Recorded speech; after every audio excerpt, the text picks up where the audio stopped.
of fuel. The last electricity plant, that's gone. There's no electricity, there's no running water, there is no food going in, there are no other fuel supplies going in. Borders closed with Egypt as well. Bizarrely little criticism of Egypt for that, interestingly. Is that, and while raining down missiles on buildings which they know are going to kill civilians, we know hundreds and hundreds of civilians have already died, many of them children, is that a reasonable, proportionate and moral response by Israel? There is some deep perversion in Britain whenever Israel is involved in a conflict, and it is the word you just used, proportion, proportionate, proportionality.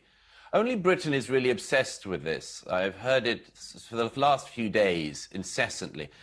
Proportionality in conflict rarely exists.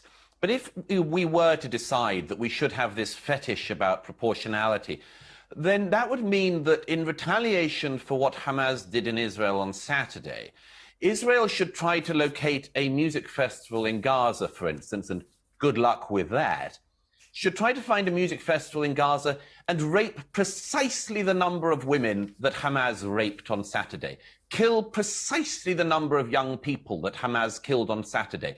They should find a town of exactly the same size as a town like Sderot, where I've been many times myself, and make sure they go to door and kill precisely the correct number of babies that Hamas killed in Sderot on Saturday, and shoot in the head precisely the same number of old age pensioners as were shot in Sderot on Saturday, just to choose one town. Proportionality in conflict is a joke. And it's a very strange British concept which we've had, that only the Israelis in a conflict, when they are attacked, are expected to have precisely the proportionate response. No, I'm going to challenge you on that, Douglas, because I do think when we had, the invasions of Afghanistan and of Iraq, a lot of people were discussing, Afghanistan had huge numbers of countries involved, Iraq less so, obviously, but there was still discussion about whether or not, with the number of civilian deaths, that this was proportionate to the threat as perceived by America, by other countries.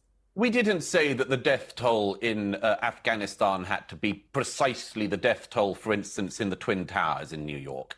We didn't take that view.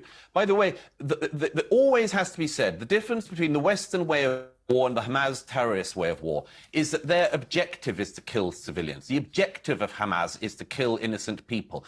The objective in conflict of the United States, the United Kingdom, Israel and other civilized democracies is to kill as few innocent people as possible. It cannot be said enough that Israel tries to use the IDF to protect its citizenry. Hamas uses the citizenry to try to protect Hamas.